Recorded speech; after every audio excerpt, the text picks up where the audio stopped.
کیونکہ انسانیت ایک بے حد لطیف اور نفیس مصوری کا شاہکار ہے جس پر ثبت کیے جانے والا ہر ایک نقطہ پوری کائنات کے لیے یکساں اہمیت کا حامل ہے۔ اسی لیے قرآن میں ارشاد ہوا، جس نے ایک انسان کا قتل ناحق کیا گویا اس نے پوری انسانیت کا قتل کیا، یعنی انسانی جان کی یہی حرمت ہے۔ اور خطبہ حجۃ الوداع میں حضور صلی اللہ علیہ وآلہ وسلم نے فرمایا، ہر مسلمان دوسرے کا بھائی ہے، اپنے بھائی کی کوئی چیز تم پہ حلال نہیں سوائے اس کے جو وہ خوشی سے تمہیں دے دے، لہٰذا ایک دوسرے پہ ظلم نہ کرو۔ ابو داؤد کی حدیث ہے، اگر کوئی کسی مسلمان کو اس جگہ ذلیل کرے گا جہاں اس کی عزت تھی تو اللہ سبحانہ و تعالیٰ اسے اس جگہ ذلیل کرے گا جہاں اسے اللہ کی مدد درکار تھی۔ انسان کی اسی حرمت کے پیش نظر عبداللہ بن عمر رضی اللہ تعالیٰ عنہ کی حدیث کہ رسول اللہ صلی اللہ علیہ وسلم منبر پر تشریف لائے،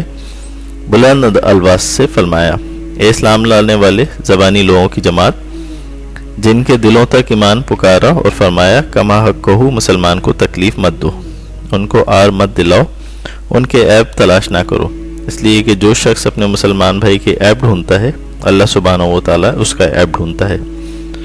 اور اللہ سبحانہ و تعالیٰ جس کے عیب ڈھونڈتا ہے اسے رسوا و ذلیل کر دیتا ہے، اگرچہ وہ اپنے گھر کے اندر ہی کیوں نہ ہو۔ ایک دن ابن عمر رضی اللہ تعالیٰ عنہ نے خانہ کعبہ کی طرف دیکھ کے کہا،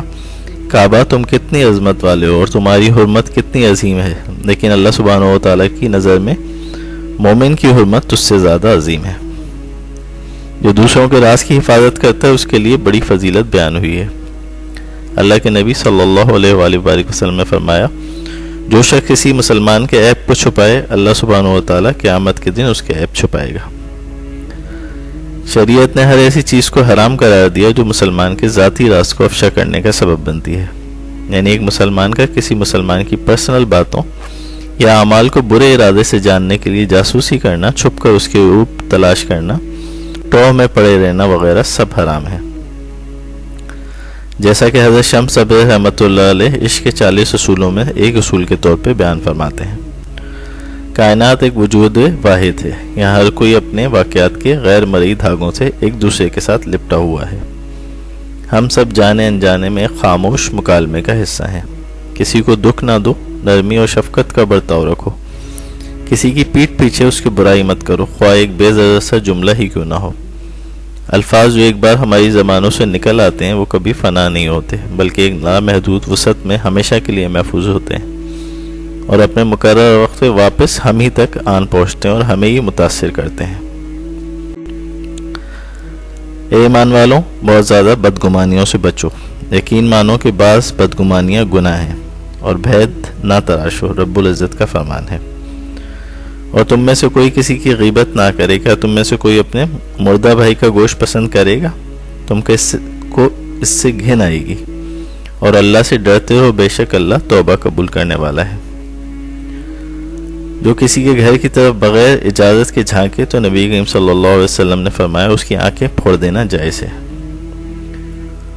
اسی طرح گھر سے باہر جو کسی آپس کی باتوں کو سننے کی کوشش کرتا ہے اس کے لیے سخت وعید ہے کان لگا کے کسی کی بات سننے کو، اور جس نے کسی قوم کی بات چیت سنی کہ وہ اسے ناپسند کرتے ہوں تو قیامت کے روز اس کے کانوں میں پگھلایا ہوا سکہ ڈالا جائے گا۔ نبی کریم صلی اللہ علیہ وآلہ وسلم نے فرمایا، کوئی آدمی تم سے کوئی بات بیان کرے، پھر دائیں بائیں مڑ کے دیکھے کہ کوئی سن تو نہیں رہا، تو جان لو وہ بات تمہارے پاس امانت ہے۔ اے ایمان والو، تم اللہ اور رسول اور امانت کی حفاظت مسلمانوں کی واجبی ذمہ داری ہے، اور اس میں خیانت مت کرو، اور اپنی قابل حفاظت چیزوں میں بھی خیانت مت کرو۔ جب امانت ضائع ہونے کا رواج عام ہو جائے تو قیامت کا انتظار کرنا۔ رسول اللہ صلی اللہ علیہ وآلہ وسلم نے فرمایا، جنت میں چغل خور نہیں جائے گا۔ یہ غیبت اور چغلی کرنے والوں کا انجام بتایا گیا ہے۔ انسانوں کو دکھ اور تکلیف نہ دیں، خاص کر مومن کو ان کی خوشی اور سکھ کا سامان کریں۔ یہی بات عشق کے 40 اصولوں میں سے ایک اصول کے طور پہ حضرت شمس تبریز یوں بیان کرتے ہیں، بالآخر کسی بھی آدمی کی تکلیف ہم سب کو ایک اجتماعی دکھ میں مبتلا کر دے گی، اور کسی بھی آدمی کی خوشی ہم سب کے ہونٹوں پہ مسکان کا باعث بنے گی۔ لہذا جس قدر ممکن ہو لوگوں کی مدد کریں، نہ کوئی ان کے دکھوں میں اضافہ کریں، کیونکہ ہر شخص اپنی اپنی جنگ لڑ رہا ہے جو ہم نہیں جانتے۔ یہ سارے احکام اس لیے ہیں کیونکہ شریعت میں مسلمان کی عزت و ناموس بہت زیادہ قیمتی ہے۔ عزت و ناموس کی حفاظت ان 5 ضروری امور میں سے ہے جن کی حفاظت کی اسلام نے مسلمانوں سے ضمانت لی ہے، اور یہ اسلام کے طرۂ امتیاز میں سے بھی ہے۔ وہ 5 ضروری امور ہیں: دین کی حفاظت کی جائے، نفس و جان کی حفاظت کی جائے، نسل کی حفاظت کی جائے، عزت و آبرو کی حفاظت کی جائے، اور عقل کی حفاظت کی جائے۔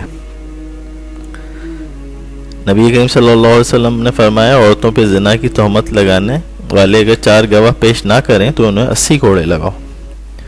جس نے اپنے غلام پہ زنا کی تہمت لگائی اسے قیامت کے دن حد لگائی جائے گی۔ غلام عورتیں کیونکہ ویک سیکشن آف سوسائٹی ہیں، ایون ان کی بھی حرمت اپنی جگہ مقدم ہے اسلام میں۔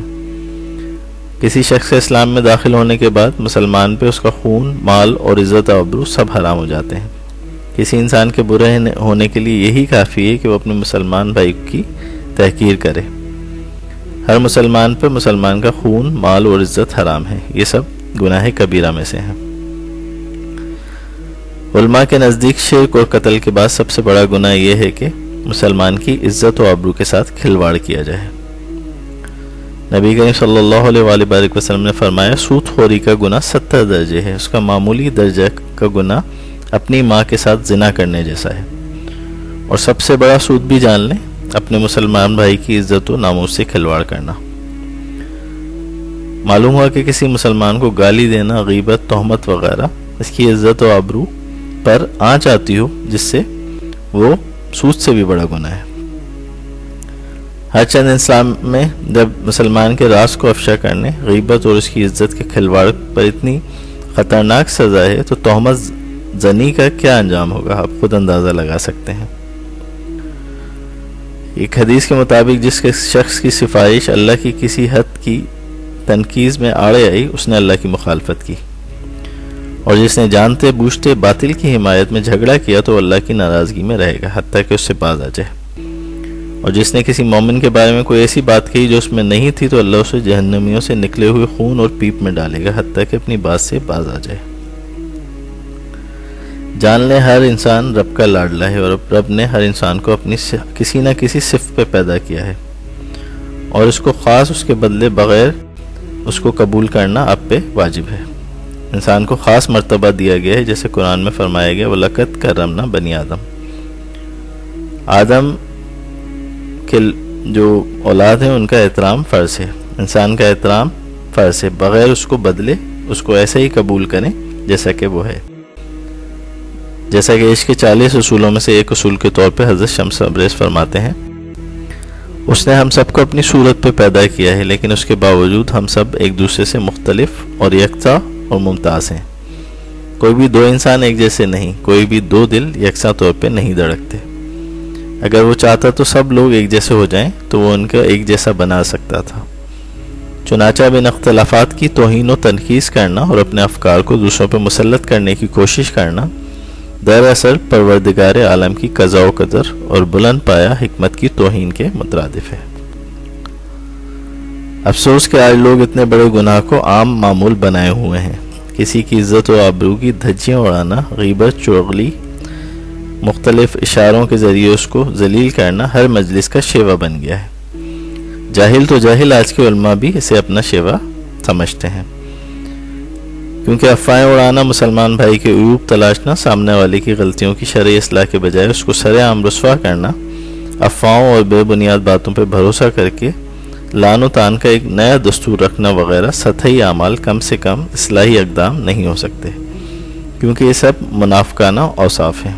منافق اپنی ساری انرجی اہل اسلام کے عیوب ڈھونڈنے میں صرف کرتا ہے تاکہ انہیں رسوا کر کے خود عوام میں پارسا بن جائے، کیونکہ اس کے یہاں کوئی خوبی اپنی تو ہوتی نہیں ہے، اسی لیے وہ اسی میں تسکین حاصل کرتا ہے کہ دوسرے کو اس کی عیوب تلاش کر کے اس کی غلطیوں کو زیادہ سے زیادہ ظاہر کر کے لوگوں میں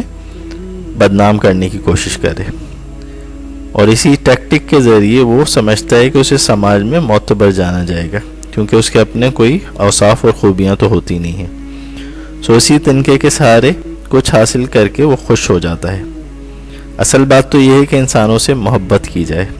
یہی تعلیمات صوفیہ کی رہی ہیں، بڑے بڑے فلاسفرز کی رہی ہیں، اور تمام مذاہب نے یہی تعلیمات دی ہیں۔ حضرت شمس ابرس رحمۃ اللہ علیہ عشق کے 40 اصولوں میں سے ایک اصول کے طور پہ بیان کرتے ہیں۔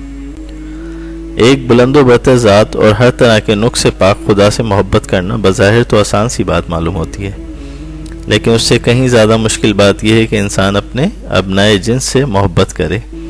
جن میں ہر طرح کی کمزوریاں اور خامیاں پائی جاتی ہیں۔ یاد رکھو کہ انسان اسی کو جان سکتا ہے جس سے محبت کرنے پہ قادر ہو۔